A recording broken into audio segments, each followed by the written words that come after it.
ইস্তেগফারের অলৌকিক কাহিনী।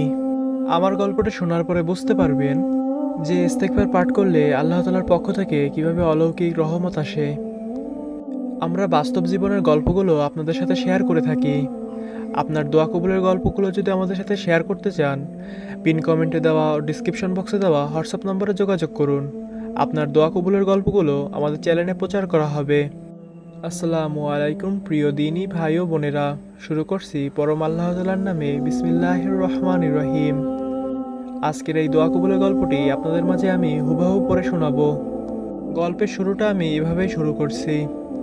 রফিক সাহেব একজন ভালো বেতনের চাকরি করতেন, কিন্তু হঠাৎ কোম্পানি বন্ধ হয়ে যায়। আর কোথাও তার চাকরি হচ্ছিল না। সঞ্চয় করা যা টাকা ছিল সব শেষ। সন্তানদের স্কুলের বেতন পর্যন্ত দিতে পারছিলেন না। তিনি হতাশায় একদম ডুবে গিয়েছিলেন। একদিন জুমার নামাজের খুতবায় ইমাম সাহেব বললেন, যে ব্যক্তি ইস্তেগফার করেন, আল্লাহ তার জন্য আকাশ থেকে বৃষ্টি বর্ষণ করেন এবং রিজিকের সমস্ত দরজা খুলে দেন। সেই রাত থেকেই তিনি প্রতিদিন 1000 বার আস্তাগফিরুল্লাহ বলতে শুরু করলেন।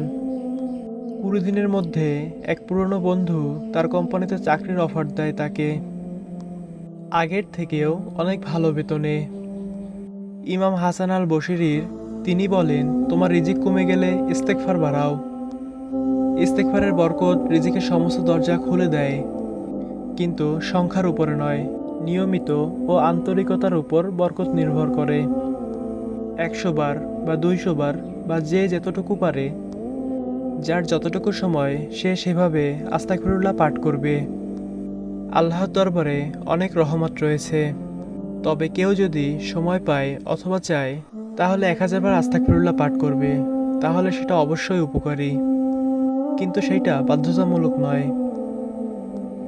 অবশ্যই আমাদের এই বিষয়টা সকলের খেয়াল রাখতে হবে যে ইস্তেগফার গুণে পাঠ করা নয়, আপনার সময় অনুযায়ী আপনি যতটা পারবেন ততবার পাঠ করবেন।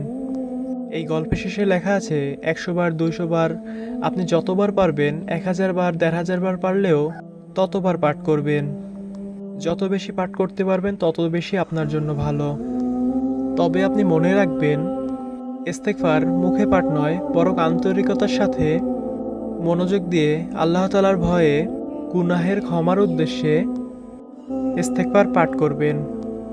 আমরা প্রতিনিয়ত ইস্তেগফার পাঠ করলে আল্লাহ তাআলা আমাদের উপরে রহমত দিবেন। আমরা সবাই বেশি বেশি ইস্তেগফার পাঠ করব।